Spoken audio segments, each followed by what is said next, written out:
ఓం శ్రీ గురుభ్యో నమః. కృష్ణం వందే జగద్గురు. శ్రీ శ్రీ శ్రీ ఆచార్య ప్రబోధానంద యోగీశ్వర్ల వారి పాదపద్మములకు నా సాష్టాంగ నమస్కారములు. అందరికీ నమస్కారం. నా పేరు సునీత. నేను కొత్త చెరువు నుంచి మాట్లాడుతున్నాను. అందరికీ ముందుగా వేమన జయంతి శుభాకాంక్షలు. నిగూఢ తత్వార్థ బోధన నుంచి నాకు 82వ పద్యము ఇచ్చారు. తాగి తాగి ధరణిపై పడుదాకా తాగనేని తన్ను తాను తెలియు, తాగలేని వాడే తాగబోతరయంగా విశ్వదాభిరామ వినురవేమ. భావము: ప్రపంచంలో మానవుడు జ్ఞానమును తెలియక ఎక్కువ సమయంను ప్రపంచ విషయములలోనే వినియోగించుచున్నాడు.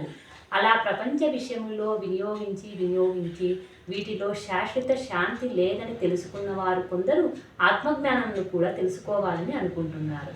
అలా ఆత్మజ్ఞానం తెలుసుకున్న వారు స్వచ్ఛమైన ఆత్మజ్ఞానం తెలుసుకుంటే వారికి వారిలో ఉన్న తన యొక్క ఆత్మను గురించి తెలియను. ఆత్మజ్ఞానంను తెలుసుకున్నంత వరకు ఆత్మను ఆస్వాదించుతూనే ఉండును. అటువంటి ఆత్మజ్ఞానంను ఆస్వాదించు వారిని వేమన యోగి ధరణిపై పడుదాకా అని అన్నారు. ఆత్మను తెలిసిన బ్రహ్మయోగి ప్రపంచ విషయముల మీద ధ్యాస లేకుండా పోయి అంతరంగ స్థితిలో లీనమయ్యి కదలక మెదలక ఉండును. అటువంటి వారిని ఆత్మానుభవం పొందువారు అని వేమన యోగి అన్నారు. ఆత్మను తెలియాలనుకున్నవాడు జీవుడు, తాగాలనుకున్నవాడు జీవుడు, తాగనవసరము లేనివాడు ఆత్మ. అలా ఆత్మను తెలుసుకుని జీవాత్మ కాక ఆత్మయే ఎగును. అలా ఆత్మను కలిసిన జీవాత్మ ఆత్మ తానైన వాడు అని అన్నారు. మత్తు కలిగిన వారిని తాగుబోతు అని అంటారు.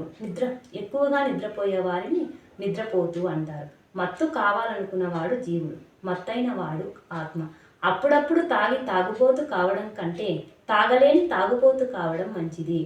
విశ్వదాభిరామ వినురవేమ అనగా విశ్వమంతా వ్యాపించిన పరమాత్మ అని, ప్రతి శరీరంలోని ఆత్మ నివాసమై ఉందని, వాటిని అభిరామ అని, వినుడా జీవుడా అని ఈ మొత్తం యొక్క అర్థము. నమస్కారం.